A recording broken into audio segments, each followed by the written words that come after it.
నమస్తే, welcome to వి3 news లక్ష్యం సమాజితం. నేను మహేష్. ముందుగా వార్తల్లోని ప్రధాన అంశాలు. దేశంలో సినిమా నటి కంగనా రనౌత్కు పెరుగుతున్న మద్దతు. హైదరాబాద్లో శివసేన ఎంపీ సంజయ్ రావత్ దిష్టిబొమ్మ దగ్ధం.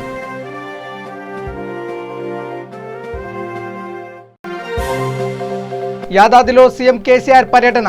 ఆలయ నిర్మాణంపై అధికారుల పవర్ పాయింట్ ప్రజెంటేషన్.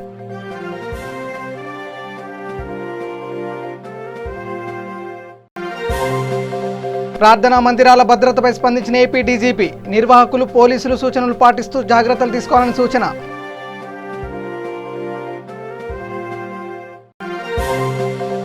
ప్రత్యేక హోదా ఆంధ్రప్రదేశ్ రాష్ట్ర ప్రజల హక్కన్న ఏపీ పీసీసీ అధ్యక్షుడు శైలజానాథ్. రాష్ట్రంలో అసమర్థ అరాచక పాలన సాగుతుందని తీవ్రస్థాయిలో విమర్శ. ఏపీ తీరానికి ఆనుకుని పశ్చిమ మధ్య బంగాళాఖాతంలో ఉపరితల ఆవర్తనం. రానున్న 5 రోజుల్లో విస్తారంగా వర్షాలు కురుస్తాయన్న వాతావరణ శాఖ. ఇక డీటెయిల్స్లోకి వెళ్తే హైదరాబాద్లో సినిమా నటి కంగనా రనౌత్కు మద్దతు పెరుగుతుంది. శివసేన ప్రభుత్వంపై స్త్రీ రాష్ట్రీయ రాజ్పుత్ కర్ణీసేన ఆగ్రహం వ్యక్తం చేసింది. నటి కంగనాపై వివాదాస్పద వ్యాఖ్యలు చేసిన శివసేన ఎంపీ సంజయ్ రావత్ దిష్టిబొమ్మ దగ్ధం చేశారు. శివసేన ప్రభుత్వం వెంటనే నటి కంగనా క్షమాపణ చెప్పి కూల్చివేసిన ఆమె కార్యాలయాన్ని తిరిగి నిర్మించాలని, లేని పక్షంలో దేశవ్యాప్తంగా పోరాటం చేస్తామని హెచ్చరించారు.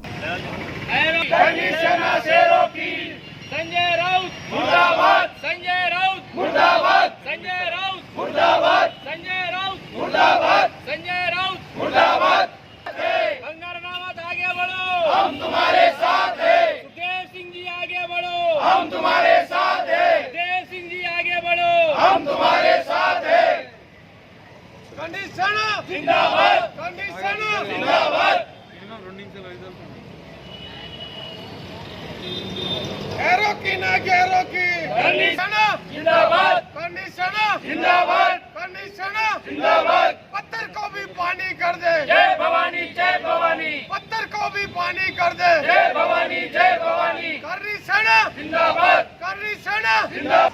2-3 जन ले लो ना, मारते जाओ मैं पकड़ता। कर्णी सेना जिंदाबाद, कर्णी सेना जिंदाबाद। पत्थर को भी पानी कर दे, जय भवानी जय भवानी। पत्थर को भी पानी। संजय राउत मुर्दाबाद, संजय राउत मुर्दाबाद, संजय राउत मुर्दाबाद, संजय राउत मुर्दाबाद, मुर्दाबाद मुर्दाबाद संजय राउत मुर्दाबाद, मुर्दाबाद मुर्दाबाद संजय राउत मुर्दाबाद, मुर्दाबाद। भारत सरकार होश में आओ, होश में आओ, होश में आओ। नारी के सम्मान में, कर्णी सेना मैदान में, नारी के सम्मान में, कर्णी सेना मैदान में, नारी के सम्मान में, कर्णी सेना मैदान में, कर्णी सेना मैदान में, नारी के सम्मान में, कर्णी सेना मैदान में। जब जब नारी पर अत्याचार होगा, कर्णी सेना का गूंज उठेगा, मां कर्णी के नारों से उठेगा। सम्मान में, कर्णी सेना मैदान में, नारी के सम्मान। हम तुम्हारे साथ हैं, दादा सुखदेव सिंह जी आगे बढ़ो, हम तुम्हारे साथ हैं।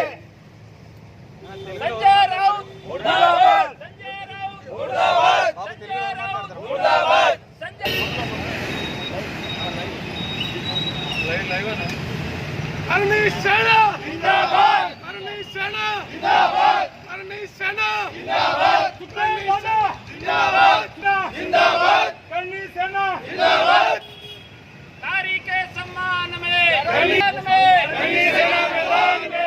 యాదాద్రిలో సీఎం కేసీఆర్ పర్యటించారు. యాదగిరిగుట్ట లక్ష్మీ నరసింహస్వామి ఆలయ నిర్మాణ పురోగతిపై ఆయన అధికారులను అడిగి తెలుసుకున్నారు.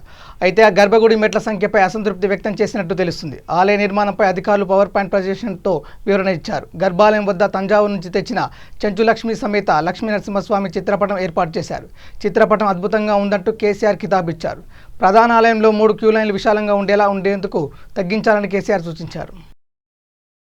అమరావతిలో AP DGP Gautam Sawang video conference నిర్వహించారు. ఈ సందర్భంగా ఆలయాల భద్రతపై పలు సూచనలు చేశారు. ఆలయాలు, ప్రార్థనా మందిరాల వద్ద సీసీ కెమెరాలు ఏర్పాటు చేయాలన్నారు. నిర్వాహకులు, పోలీసులు సూచనలు పాటిస్తూ జాగ్రత్తలు తీసుకోవాలన్నారు. స్థానిక పోలీసులు అక్కడ ఏర్పాట్లను పరిశీలించి నిబంధనలు పాటించేలా చూడాలని అన్నారు. ప్రతి ఒక్కరూ జియో ట్యాగింగ్ చేయాలని, ఆడిటింగ్ రిపోర్టులను జిల్లా ఎస్పీకి సమర్పించాలన్నారు. Officers from police station level up to all the unit officers. ఈరోజు మళ్ళీ మనం అందరూ we have come on this video conferencing platform so that there is one uniform understanding, there is one uniform message that each and every one of us get this morning with regards to ఈ సమస్య మన అందరికీ తెలుసు, which is facing us today in the state soon after that unfortunate incident at Antarvadi. Somehow there has been disturbances, particularly surrounding religious institution, places or structures or symbols, etc.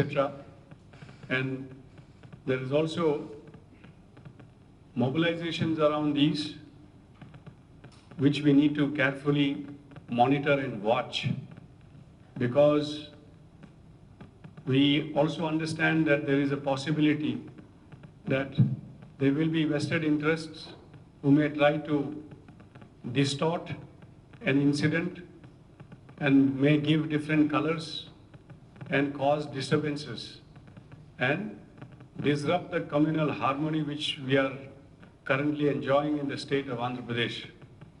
So it is the responsibility of each and every one of us, right from the police station level, SHO and up to the DGP, all of us should have a clarity with regards to our duties and responsibilities in this area. We have also seen soon after that unfortunate incident at Antarvedi, there were two incidents which took place yesterday. One in Gudivara, where a small roadside temple, somebody broke into it and then a hundi pagalkottaru. A hundi pagalkottin tarvata there was some damage to the statue there, and that also led to a group of people coming and doing dharna and demonstration and causing disturbances on the road. Of course, it was a work of a petty criminal. ఓ తాగుబోతులు అంటున్నారు, తాగి వచ్చి హుండీ break చేసి దాని నుంచి డబ్బులు తీసుకోవడం ఉద్దేశంతో ఎవరు చేశారు. Those fellows were quickly nabbed. Police was very alert. They did a good job.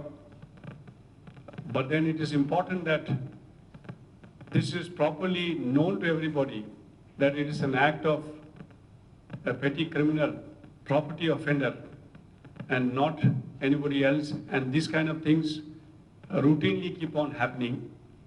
But then there were a group of people who came onto the roads and tried to disturb the law and order and disturb peace. ఆంధ్రప్రదేశ్కు ప్రత్యేక హోదా రాష్ట్ర ప్రజల హక్కని APPCC అధ్యక్షుడు శైలజానాథ్ అన్నారు. ఆయన మాట్లాడుతూ Visakha railway zone 2 ముక్కలు చేయడం దారుణమన్నారు. రాష్ట్రంలో అసమర్థ అరాచక పాలన సాగుతుందని తీవ్రస్థాయిలో విమర్శించారు. రాష్ట్ర భవిష్యత్తు దృష్ట్యా ప్రజలందరికీ అందుబాటులో ఉన్న రాజధానిని ఏర్పాటు చేయాలని శైలజానాథ్ డిమాండ్ చేశారు. వైసీపీ ఎంపీలు పార్లమెంటులో ప్రత్యేక హోదాపై ఎందుకు మాట్లాడడం లేదని ఆయన ప్రశ్నించారు. రాష్ట్రంలో వరుసగా శిరోమండనం ఘటన జరగడం బాధాకరమని శైలజానాథ్ వ్యాఖ్యానించారు. విశాఖపట్నం కేంద్రంగా జగన్ రెడ్డి పార్టీ నాయకుల్ని అట్లాగే వైకాపా పార్టీ అధ్యక్షుల వారిని కోరుకుంటా ఉన్నారు. రేపటి నుంచి పార్లమెంటు సమావేశాలు మొదలు కాబోతా ఉన్నాయి. ఈ కరోనా నేపథ్యంలో అనేక జాగ్రత్తలతో ఎవరిని వారిని కాపాడుకుంటూ పార్లమెంటు సమావేశాలు జరగబోతూ ఉన్నాయి. జగన్ రెడ్డి గారు మిమ్మల్ని కోరుతా ఉన్నా మీరు కూడా తగిన జాగ్రత్త తీసుకొని ఈ రాష్ట్ర ప్రయోజనాలని కాపాడండి. మొన్న మీరు ఇచ్చిన ఉపన్యాసంలో ఉపన్యాసంలో భారతీయ జనతా పార్టీకి నేను అత్యంత విధేయుడిని అనే భాష అర్థం వచ్చే విధంగా చెప్పారు మీరు. బహుశా మీకు జ్ఞాపకశక్తి ఎక్కువే ఉంటుంది, ఎందుకంటే కాంగ్రెస్ పార్టీ పథకాలని కూడా గుర్తుపెట్టుకొని అవి మా పథకాలుగా చెప్తూ ఉంటారు మీరు. కాంగ్రెస్ పార్టీ నాయకులను కూడా మీ నాయకులుగా చెప్పుకుంటూ ఉంటారు మర్చిపోకుండా. కాబట్టి మీకు జ్ఞాపకశక్తి ఎక్కువ అనుకుంటా నేను. జగన్ రెడ్డి గారు, ప్రీతమ ముఖ్యమంత్రి గారు, 25 పార్లమెంటు సీట్లు ఇవ్వండి, కేంద్ర ప్రభుత్వం యొక్క మెడలు వంచి ప్రత్యేక తరగతి హోదా, ఇదే విశాఖపట్నం పూర్తి స్థాయి రైల్వే జోన్ సాధించి పెడతా నేనని చెప్పిన మాట మీకు మేము గుర్తు చేయాల్సి రావడం బాధాకరం. మీ ఎమ్మెల్యేలకు గుర్తు చేయాల్సి రావడం మరింత బాధ. మీ ఎంపీలకు నిన్న మా యూత్ కాంగ్రెస్ ఎన్ఎస్ఏ పిల్లలు కాంగ్రెస్ పార్టీ సహకారంతో మీ ఎంపీలందరికీ ఉత్తరాలు ఇచ్చారు. మేము గుర్తు చేసే ప్రయత్నం, ఒత్తిడి చేసే ప్రయత్నం కాంగ్రెస్ పార్టీగా డిమాండ్ చేస్తూ ఉన్నాం. ప్రత్యేక తరగతి హోదా అన్నది ఈ రాష్ట్ర ప్రజల హక్కది. మీరు చెప్పే విధంగా అది ఏదో వాళ్ళు బలహీనపడితేనో వాళ్ళకు అవసరమైతేనో వాళ్ళు దయా దాక్ష్యాలు తీసుకునే భిక్ష కాదన్న సంగతి ముందు మీరు గుర్తించమని కాంగ్రెస్ పార్టీగా ఆంధ్రప్రదేశ్ ప్రజల పక్షాన్ని డిమాండ్ చేస్తూ ఉన్నాం. మాట్లాడితే అభివృద్ధి గురించి మాట్లాడుతూ ఉంటారు మీరు. ఇదే ఉత్తరాంధ్రకు రాయలసీమకు బుందేల్ఖండ్ తరహా ప్యాకేజ్ ఇచ్చి ఉంటే 28,000 కోట్ల పైచిలుకు ప్యాకేజ్ అది. ప్రధానమంత్రి నరేంద్ర మోడీ జన్మదిన వేడుకలను ఇతర రాజకీయ పార్టీల నేతలకు భిన్నంగా నిర్వహిస్తామని బీజేపీ నేత మాజీ ఎమ్మెల్యే విష్ణుకుమార్ రాజు అన్నారు. ఈ నెల 17వ తేదీన మోడీ జన్మదినం సందర్భంగా ముందు నుంచే పలు సేవా కార్యక్రమాలు నిర్వహిస్తున్నట్లు చెప్పారు. మోదీ జన్మదిన సేవా వారోత్సవాల పోస్టర్ను పార్టీ కార్యాలయంలో బీజేపీ నేతలు ఆవిష్కరించారు. అనంతరం మీడియాతో మాట్లాడుతూ రాష్ట్రంలో పూర్తయిన ఇళ్లను పేదలకు ఇవ్వాలని, భవన నిర్మాణ కార్మికుల సంక్షేమం కోసం నిధులు కేటాయించాలని విజ్ఞప్తి చేశారు. ఏపీలో కాంట్రాక్టర్ల పరిస్థితి దయనీయంగా ఉందని, కాంట్రాక్టర్ల ఆత్మహత్య చేసుకోవాల్సిన పరిస్థితి వచ్చిందని అన్నారు. అత్యంత నిరాడంబరంగా ఆయన పుట్టినరోజు చేసుకోవడం జరుగుతుంది. ఈసారి కూడా కోవిడ్ నేపథ్యంలో 70 వసంతాలు పూర్తి చేసుకుంటున్నారు కనుక దేశవ్యాప్తంగా వాటిని 70 అనే నెంబర్ ఏదైతుందో దానిని అనుసరించి అన్ని కార్యక్రమాలు చేయాలని చెప్పి ఎక్కడ కూడా అవి తగ్గకుండా ప్రతి మండలంలో ప్రతి వార్డులో 70 మొక్కలు నాటడం కానీ, 70 మంది మినిమం రక్తదానం చేయడం కానీ, అలాగే 70 మంది దివ్యాంగులకి వాళ్ళకి పనిముట్లు ఇవ్వడం కానీ, ఇలా కార్యక్రమాలు రూపకల్పన చేయడం జరిగింది. అలాగే నరేంద్ర మోడీ గారు ప్రతి మన్ కీ బాత్లో కూడా పర్యావరణ పరిరక్షణ మీద చాలా ఎక్కువ శ్రద్ధ పెట్టారు. 2014లో అధికారంలోకి వచ్చిన తర్వాత స్వచ్ఛ భారత్ అనే ఒక ఉద్యమాన్ని తీసుకోవడం జరిగింది. ఆ స్వచ్ఛ భారత్ ఉద్యమం కారణంగానే దేశం యావత్తు కూడా అవేర్నెస్ పెరిగింది. అన్ని చోట్ల కూడా స్వచ్ఛతే పరమావధిగా ప్రజలు పనిచేస్తున్నారు. దాని యొక్క ఆ ఉద్యమం యొక్క గెలుపు ఏ విధంగా ఉందంటే, చిన్నపిల్లలు కూడా ఈరోజు తల్లిదండ్రులు ఏవైనా పారేస్తే అమ్మ నాన్న స్వచ్ఛ భారత్ అని చెప్పే దిశగా వెళ్ళిందంటే స్వచ్ఛ భారత్ ఆ విజయం సాధించింది. అంటే ఇంకా చాలా ఎక్కువ జరగాల్సి ఉంది దేశవ్యాప్తంగా. అది త్వరలోనే జరుగుతుంది. దాంతోపాటు ఈ గత సంవత్సరం ప్లాస్టిక్ ఫ్రీ ఇండియా చేయాలని చెప్పి సింగిల్ యూజ్ ప్లాస్టిక్ ని బ్యాన్ చేయడం జరిగింది. కనుక పెద్ద ఎత్తున ఈ సింగిల్ యూజ్ ప్లాస్టిక్ ని నిషేధించే విధంగా మేము చర్యలు తీసుకోవడం, అన్ని చోట్ల అవేర్నెస్ క్యాంప్స్ కండక్ట్ చేయడం, అలాగే స్వచ్ఛ భారత్ కూడా ఇవ్వడం జరిగి ఒక హాస్పిటల్ కానీ ఒక గుడి కానీ తీసుకొని పూర్తిగా శుభ్రపరిచి ఇచ్చే విధంగా తయారు చేయాలని చెప్పి, అది సహజంగా నిత్య క్రియగా మారాలని చెప్పి చెప్పడం జరిగింది. ఆ విధంగా మేము అనేక చోట్ల ఈ కార్యక్రమం కూడా చేయడం జరుగుతుంది. నరేంద్ర మోడీ గారు అలాగే భారతీయ జనతా పార్టీ ఏ నాయకుడి యొక్క పుట్టినరోజు కూడా అట్టహాసంగా చేసుకునే దాఖలాలు లేవు. అనంతపురం జిల్లా పామిడి పెద్దవడుగూరు మండలంలో నిన్నటి నుంచి ఎడతెరిపి లేకుండా కురుస్తున్న భారీ వర్షాలకు వాగులు వంకలు పొంగిపొల్లడంతో పలు చోట్ల రోడ్లు తెగిపాయి. వర్షం దాటికి పంటలు నీట మునిగి రైతులు తీవ్రంగా నష్టపోయారు. పామిడి మండలంలో భారీగా వర్షం రావడంతో తంబల్లపల్లి గ్రామానికి వెళ్లే రహదారిపై వాగు పొంగి పొల్లుతుండడంతో రాకపోకలు పూర్తిగా నిలిచిపోవడంతో ప్రజలు తీవ్ర ఇబ్బందులు ఎదుర్కొంటున్నారు. అంతేకాకుండా నీలూరు తంబల్లపల్లిలో పత్తి పంటలు పూర్తిగా నీట మునిగి లక్షలలో పంట నష్టం వాటిల్లందని నీలూరు రైతులు ఆవేదన వ్యక్తం చేశారు. ఎలాగైనా పంట నష్టపోయిన రైతులకు ప్రభుత్వమే ఆదుకోవాలని రైతులు కోరారు. పామిడి నుంచి వీరన్నపల్లి గ్రామానికి వెళ్లే వంతెన పూర్తిగా తెగిపోయి ఎక్కడి వారు అక్కడే నిలిచిపోయి రాకపోకలు పూర్తిగా నిలిచిపోవడంతో గ్రామస్తులు తీవ్ర ఇబ్బందులు పడుతున్నారు. ఇప్పటికైనా అధికారులు చర్యలు తీసుకుని తెగిపోయిన వంతెనను మరమ్మతులు చేసి రాకపోకలను అంతరాయం లేకుండా చూడాలని వీరన్నపల్లి గ్రామస్తులు అధికారులను కోరారు. పామిడి మండలము 8 ఎకరాలు పత్తి పెట్టినాను. నాకు మందులు కొట్టినాను, మందులు ఇచ్చినాను. నాకు ఇప్పటికి భారీగా 2 లక్షలు 3 లక్షల దాకా నష్టం వచ్చింది. ఇప్పుడు ప్రభుత్వం ఎలాగైనా నిన్న వచ్చిన వర్షం వల్ల నిన్న చేనంతా మునిగిపోయింది. పత్తి చెట్లు ఏమాత్రం కనపడడం లేదు. దానికి ఇదంతా నాకు నష్టం వచ్చింది. ఎలాగైనా కానీ ప్రభుత్వం ఆదుకోమని కోరుకుంటున్నాను. వర్షం రావడంతో ఈ వంతెన దెబ్బతిన్నది. కావున 5 గ్రామస్తులంతా చాలా అవస్థపడుతున్నారు.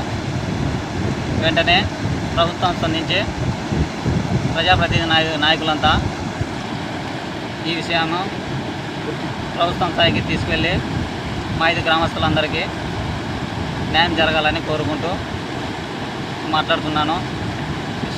కావున గత 15 సంవత్సరాల నుంచి ఈ రోడ్డు చిత్తూరు నుంచి పామిడి వరకు వెళ్ళడానికి చాలా అవస్థపడుతున్నారు.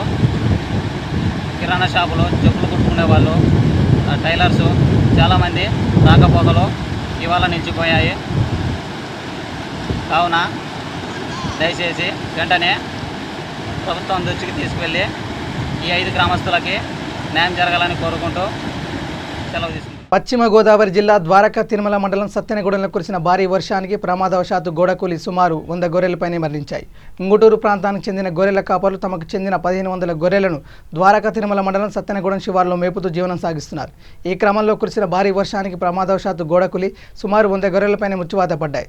సుమారు గొర్రెల రైతులకు 15 లక్షల రూపాయల నష్టం వాటిల్లింది. తమకు జీవనోపాధి అయిన గొర్రెలు చనిపోవడంతో ప్రభుత్వం తమను ఆదుకుని న్యాయం చేయాలని గొర్రెల కాపర్లు కోరుతున్నారు. ఇక తిరుపతి టీటీడీ పరిపాలన భవనంలోని సమావేశ మందిరంలో డయల్ యువర్ ఈవో కార్యక్రమం జరిగింది. ఈ సందర్భంగా భక్తులు అడిగిన ప్రశ్నలకు ఈవో శ్రీ అనిల్ కుమార్ సింఘాల్ సమాధానాలు ఇచ్చారు. అనంతరం ఈవో సునీల్ కుమార్ సింఘాల్ మాట్లాడుతూ తిరుమల శ్రీవారి సాలకట్ల బ్రహ్మోత్సవాలను సెప్టెంబర్ 19 నుండి 27వ తేదీ వరకు ఏకాంతంగా నిర్వహించున్నామని, పెరటాసి మాసం కారణంగా భక్తుల రద్దీ పెరగడంతో తిరుపతిలో రోజుకు 3000 చొప్పున ఆఫ్లైన్లో జారీ చేస్తున్న సర్వదర్శనం టైమ్ స్లాట్ టోకెన్లు సెప్టెంబర్ 30వ తేదీ వరకు తాత్కాలికంగా నిలుపుదల చేసినట్టు తెలిపారు. లోక కళ్యాణార్థం తిరుమలలోని నాద నీరాజనం వేదికపై సెప్టెంబర్ 10వ తేదీ నుండి గీత పారాయణం ప్రారంభించామని, సుందరాఖండ విరాట పర్వం పారాయణాన్ని ఎస్వీబీసీ ద్వారా కోట్లాది మంది భక్తులు వీక్షిస్తున్నారని తెలిపారు. అధిక సంఖ్యలో భక్తులు వస్తుంటారు కాబట్టి అవునండి, దర్శనం దూరం నుంచి కల్పిస్తారు సార్. అది కొన్నిసార్లు మంచిగా అవుతుంది, కొన్నిసార్లు సరిగా ఉండదు. ప్రస్తుతానికి హలో అవునండి వింటున్నా, చెప్పండి. ప్రస్తుతానికి పరిమిత సంఖ్యలో ఉన్నారు కాబట్టి మమ్మల్ని అతి దగ్గర నుంచి దర్శనం కల్పిస్తే మాకు అంతకంటే అదృష్టం ఏమి ఉండదు కదా సార్. అది తెలియజేద్దామని చేశాను. చాలామంది భక్తులు ఇప్పుడు గత డయల్ యువర్ యూ కార్యక్రమంలో కూడా కొంతమంది ఇటువంటి సలహాలు ఇచ్చారు. మెయిల్ ద్వారా కూడా కొంతమంది రిక్వెస్ట్ జరిగింది.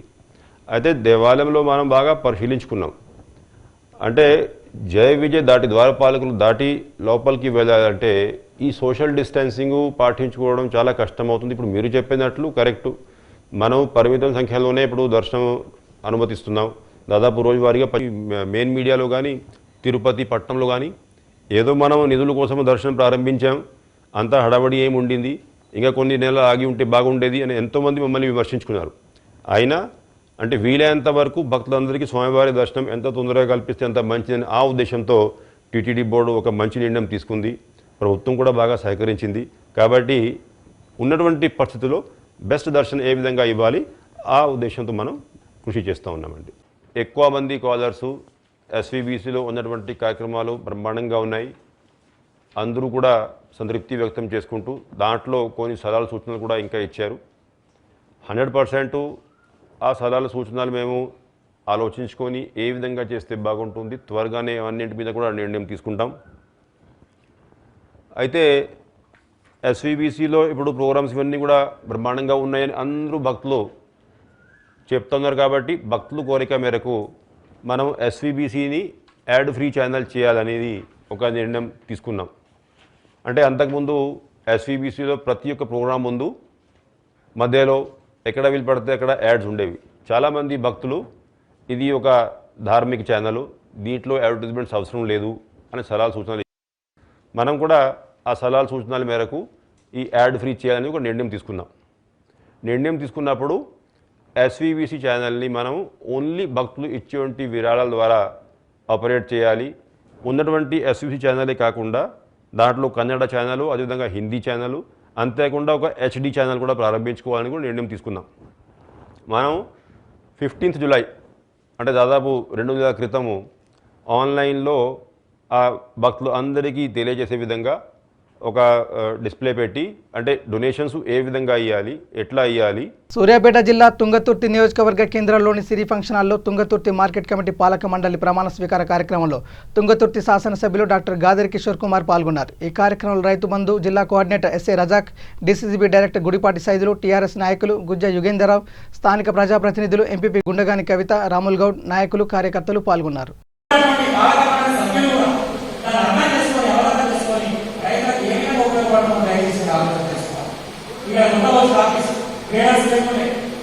వాస్తవానికి పోయేటప్పుడే ఈ మార్కెట్ సపరేట్ చేస్తున్నాం, కానీ ట్రేడర్స్ లేకపోవడం వల్ల బాధపడడం లేదు. మనవాళ్ళని ట్రేడర్స్ సపరేట్ చేయించిన కొనుగోలు జరగాలి.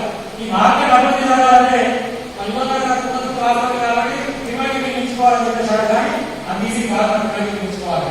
అది 50 ఏళ్ళ మార్కెట్. మరి మనం ఇప్పుడే సాధారణ దాంతో పోటీ పడాలంటే ఇక్కడ కొనుగోలు సామర్థ్యం జరగాలి, రైతులకు రావాలి, ట్రేడర్స్ భాగస్వామ్యం కావాలి. ఆ ట్రేడ్ జరుగుతుంది. ఇక్కడ వచ్చినప్పుడు రైతులకు ఇబ్బంది కలుగుతుందని దాన్ని వేయడానికి ఒక గోడం కావాలంటే నేను కొన్నాడుకోవాల్సి కాబట్టి రైతులు రావాలంటే గోడం చేస్తున్నాం. కాబట్టి ఆ విధంగా మేము ఏ విధంగా ముందు చూసుకుంటూ రావాలని చెప్పేసి పాలకమండలి సభ్యులు కానివ్వండి, ఎంపీ చైర్పర్సన్ కానివ్వండి, చైర్పర్సన్ కానివ్వండి కొంచెం బాగా బాగుంటుంది. నేను ముందు పాలకమండలి ఎన్నుకోవడం కావచ్చు రావాలి, మీ కావచ్చు, మీ వాళ్ళ మా కావచ్చు రాకమని చెప్పి కాబట్టి వాళ్ళకి ఇష్టం ఉండదు. అంటే ఇక్కడ అందరం కష్టంగా ఉన్నటువంటి నాయకులు కూర్చొని ఎట్లా చేద్దామనేటువంటి ప్రణాళిక ముందు కూడా ఎక్కడ కూడా సింబల్ చేసినటువంటి ప్రయత్నం నేను ఒకటే చెప్తా ఉన్నాను.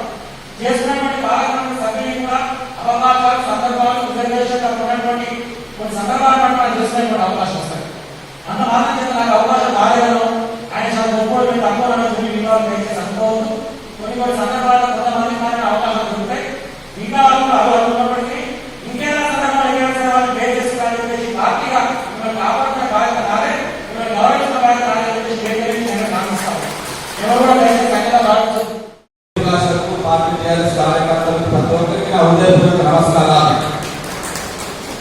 ముఖ్యంగా ఇక్కడ తుంగతుర్తిలో కొత్త మార్కెట్ స్థాపించిన మన ప్రియతమ నాయకులు మన ఎమ్మెల్యే గారు అట్టి మార్కెట్ కు నూతన చైర్మన్ గా నియమించినందుకు నా తరఫున, మా కుటుంబం తరఫున మా ప్రియతమ నాయకులు ఎమ్మెల్యే గారికి నేను శిరస్సు ఉంచి నమస్కారం తెలియజేస్తున్నాను. ముఖ్యంగా ఇక్కడ ఈ మార్కెట్ కు వచ్చే రైతాంగానికి, అదేవిధంగా ఇక్కడ ఉన్న సమస్యలను మా ఎమ్మెల్యే, మా ప్రియతమ నాయకుల దృష్టికి తీసుకెళ్లి, మా ఎమ్మెల్యే గారి దృష్టికి తీసుకెళ్లి రైతుల పక్షాన ఉన్న సమస్యలను తీర్చి నేను మా ఎమ్మెల్యే గారికి మంచి పేరు తెప్పించి నేను మంచిగా ఉంటానని మనవి చేస్తూ ఈ అవకాశం ఇచ్చిన పెద్దలకు అందరికీ మరొకసారి ధన్యవాదాలు తెలియజేస్తూ ముగిస్తున్నాను. ఏపీ తీరానికి ఆనుకుని పశ్చిమ మధ్య బంగాళాఖాతంలో ఉపరితల ఆవర్తనం ఏర్పడింది. దీని ప్రభావంతో అదే ప్రాంతంలో అల్పపీడనం ఏర్పడనుందని వాతావరణ శాఖ ప్రకటించింది. అలాగే దక్షిణ కోస్తాకు ఆనుకుని తూర్పు పడమరగా ద్రోణి కొనసాగుతుంది. వీటి ప్రభావంతో ఉత్తరాంధ్ర, రాయలసీమ ప్రాంతాల్లో అక్కడక్కడ ఓ మోస్తారు వర్షాలు కురిశాయి. దక్షిణ కోస్తా జిల్లాలో చిదురుముదురు జల్లులు పడ్డాయి. ఆది సోమవారాల్లో రాష్ట్రంలో అక్కడక్కడ భారీ వర్షాలు, అనేక చోట్ల మోస్తారు వర్షాలు, గుంటూరు, ప్రకాశం జిల్లాలో అతి భారీ వర్షాలు కురుస్తాయని అమరావతి వాతావరణ కేంద్రం తెలిపింది. 15, 16 తేదీల్లో రాష్ట్ర వ్యాప్తంగా ఓ మోస్తారు వర్షాలు కురిసే అవకాశం ఉందని పేర్కొంది. బలమైన గాలులు వీస్తున్నందున మత్స్యకారులు సముద్రంలో వేటకు వెళ్లరాదని వాతావరణ శాఖ హెచ్చరించింది. దేశంలో రానున్న 5 రోజుల్లో విస్తారంగా వర్షాలు కురుస్తాయని, ఒడిశా, కోస్తాంధ్ర, యానం, తెలంగాణ, మహారాష్ట్ర, గుజరాత్లో వర్షాలు పెరుగుతాయని పేర్కొంది.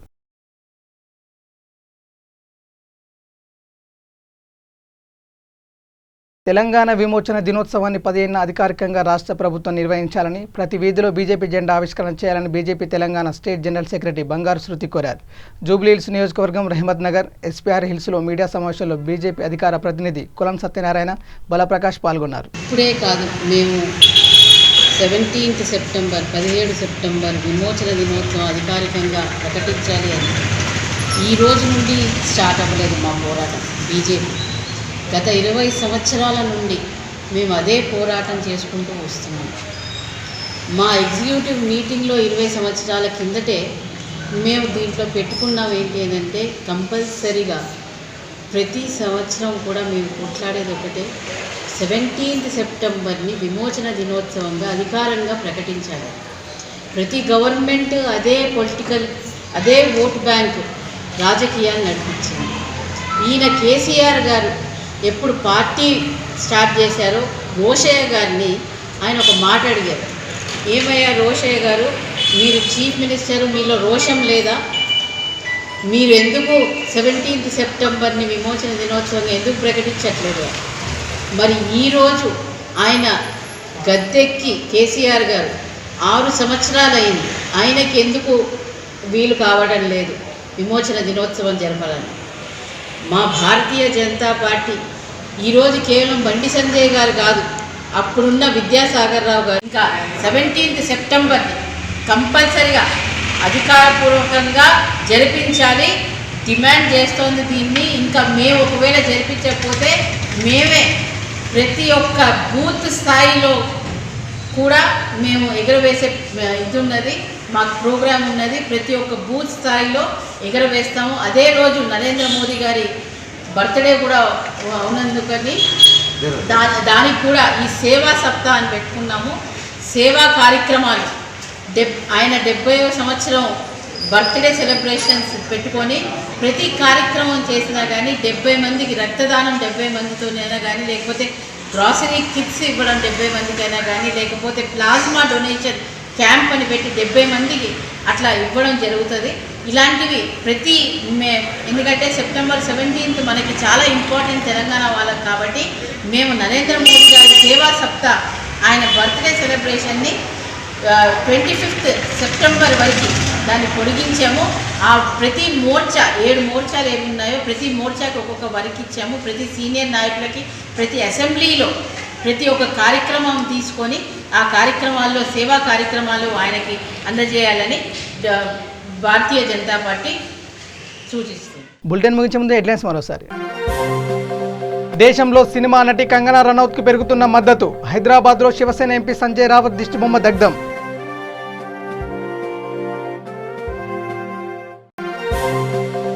యాదాద్రిలో సీఎం కేసీఆర్ పర్యటన. ఆలయ నిర్మాణంపై అధికారుల పవర్ పాయింట్ ప్రజెంటేషన్.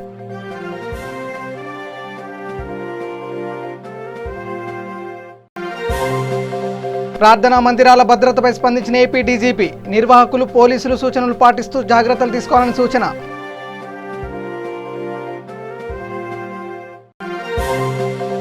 ప్రత్యేక హోదా ఆంధ్రప్రదేశ్ రాష్ట్ర ప్రజల హక్కన్న ఏపీ పిసిసి అధ్యక్షుడు శైలజానాథ్. రాష్ట్రంలో అసమర్థ అరాచక పాలన సాగుతుందని తీవ్ర స్థాయిలో విమర్శ.